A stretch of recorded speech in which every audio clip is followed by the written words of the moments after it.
We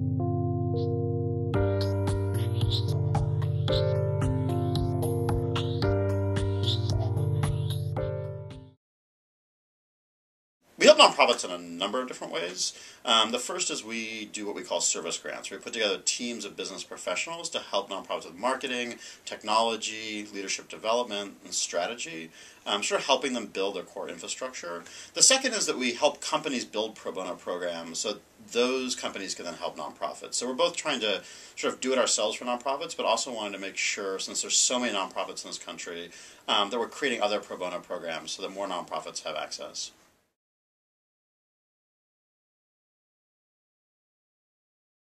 The core impulse, I think, is the same for most of the people we work with. Is just that they're fundamentally craftsmen or craftswomen. Like, they actually love doing what they do. The fact that it happens to be commercial versus nonprofit is almost secondary.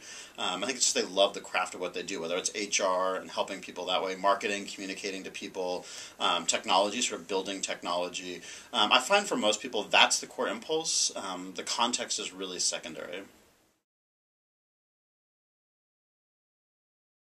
The Great Recession's had sort of different impacts on pro bono overall. I mean, I think on the upside, you've got a lot more people unemployed with time on their hands. You've also got a lot of people who are reflecting on their own values, even if they are fully employed, and thinking about, wow, I'm seeing my friends who I never thought would be in a tough spot, and realizing that they need to do more, so you get more people involved. But overall, it's been hard just because nonprofits are really hurting, and it's just really hard because no matter how much we do, it's never enough. And I think just the Great Recession has really brought that home, that we need to really think about how to have bigger and bigger impact, because the need is so tremendous.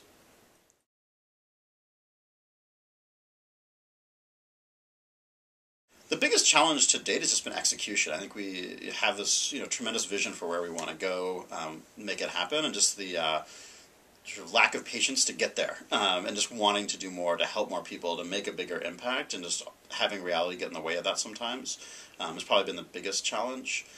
That's really inspired us for sort of the biggest challenge for our next 10 years, which is how to build a multi-billion-dollar marketplace of pro bono. So trying to think about how to do this on a much bigger scale, which is audacious, but that's really what helps to get us up in the morning. I think in general, most nonprofits are relatively small, so as a result, they tend to not be able to staff very specific technical functions. You have to be pretty big before you can hire, senior marketing, HR, technology, strategy talent. Therefore, most nonprofits, do their programs and everything incredibly well, but just don't have those infrastructure pieces, which is not a question of competency; it's just a fundamental issue of scale.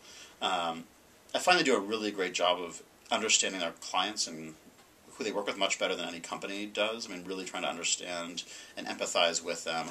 Incredibly innovative, I think in general more innovative than you'll see companies in terms of what they do, just because of what they have to work with and the passion they bring to that, and that lack of sort of being content with whatever it is that they are doing, because they always see more need.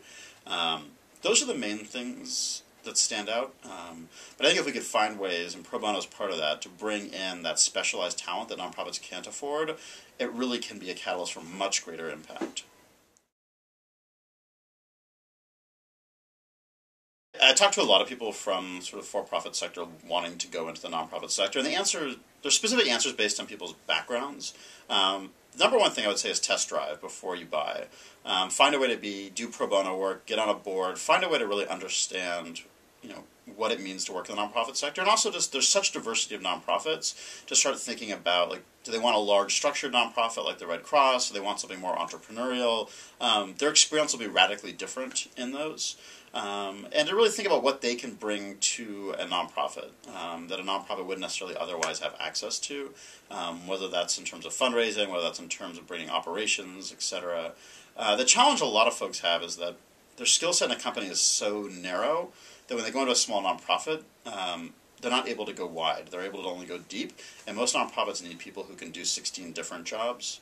I think that's a reality that someone needs to really think through is sort of, do they have the skill set to go broad?